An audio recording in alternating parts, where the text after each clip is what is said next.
HLC physics में आपका बहुत बहुत स्वागत है। आज हम प्रत्यावर्ती धारा अल्टरनेट करंट के MCQs को हल करेंगे। तो पहला क्वेश्चन है हमारा, प्रत्यावर्ती धारा की आवृत्ति क्या है जो भारत में उपयोग की जाती है। तो हमारा करेक्ट ऑप्शन है 50 हर्ट्ज। धारा का वर्ग माध्य मूल RMS मान 10 एम्पियर है। धारा का शिखर मान पीक वैल्यू क्या होगा। धारा का शिखर मान ज्ञात करना है, मीन्स I0 अपॉन वर्गमूल 2। सॉल्व करेंगे तो हमें आंसर प्राप्त होगा 10 वर्गमूल 2 एम्पियर। क्वेश्चन नंबर तीसरा, प्रत्यावर्ती धारा परिपथ में शक्ति गुणांक यानी पावर फैक्टर क्या होता है। तो पावर फैक्टर होता है प्रतिरोध और प्रतिबाधा का अनुपात। चौथा क्वेश्चन है, एक शुद्ध प्रेरकत्व वाले परिपथ में वोल्टेज और धारा के बीच कालांतर क्या होता है। यह जो परिपथ है केवल शुद्ध प्रेरकत्व हो, इस कंडीशन में 90 डिग्री का कालांतर हमें प्राप्त होगा। पांचवा क्वेश्चन है, एक संधारित्र को AC परिपथ में जोड़ने पर क्या होगा।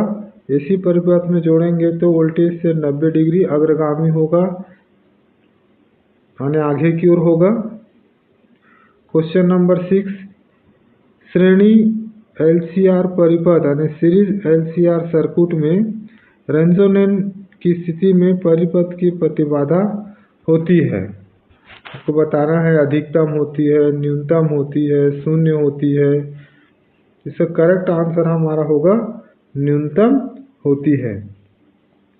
क्वेश्चन नंबर 7, ट्रांसफार्मर किस सिद्धांत पर कार्य करता है। तो ट्रांसफार्मर जो है अननोन प्रेरण के सिद्धांत पर कार्य करती है। क्वेश्चन नंबर 8, एक स्टेप अप ट्रांसफार्मर में क्या होती है, हमें जवाब देना है। पहला है, द्वितीयक कुंडली में फेरों की संख्या प्राथमिक कुंडली से कम होती है।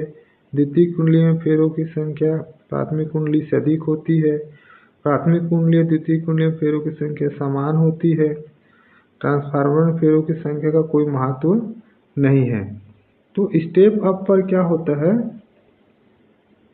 देखिए स्टेप अप पर जो है प्राथमिक कुंडली में फेरों की संख्या कम होती है और द्वितीयक कुंडली में फेरों की संख्या अधिक होती है। तो हमारा करेक्ट ऑप्शन हो जाएगा बी।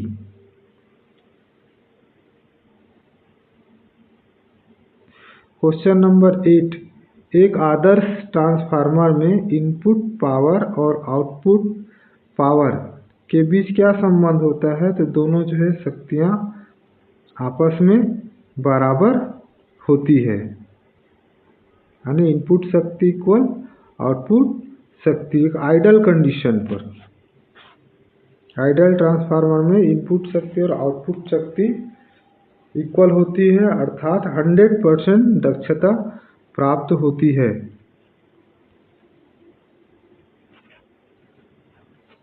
क्वेश्चन नंबर 10, प्रत्यावर्ती धारा परिपथ में वाटहीन धारा कब प्रवाहित होती है। इसका करेक्ट आंसर है बी और सी, प्रेरकत्व परिपथ और संधारित्र परिपथ में। तो यहाँ पे वाटहीन धारा कब होनी चाहिए, जो परिपथ में या तो शुद्ध कैपेसिटेंस हो या शुद्ध इंडक्टेंस हो। क्वेश्चन नंबर 11, प्रत्यावर्ती धारा का उपयोग किया जाता है। तो प्रत्यावर्ती का धारा उपयोग लंबी दूरी तक बिजली के संचरण में सही है, घरेलू उपकरण को संचालित करने में सही है, विद्युत मोटर और जनरेटर में सही है। इसका करेक्ट आंसर है सभी।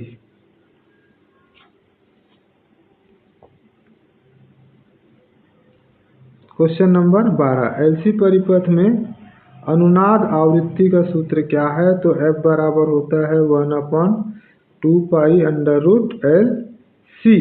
करेक्ट ऑप्शन है हमारा सी। क्वेश्चन नंबर 13, AC परिपथ में शक्ति क्षय यानी पावर डिसिपेशन किस कारण होती है। तो यह प्रतिरोधक के कारण होती है। प्रतिरोधक मीन्स प्रतिरोध।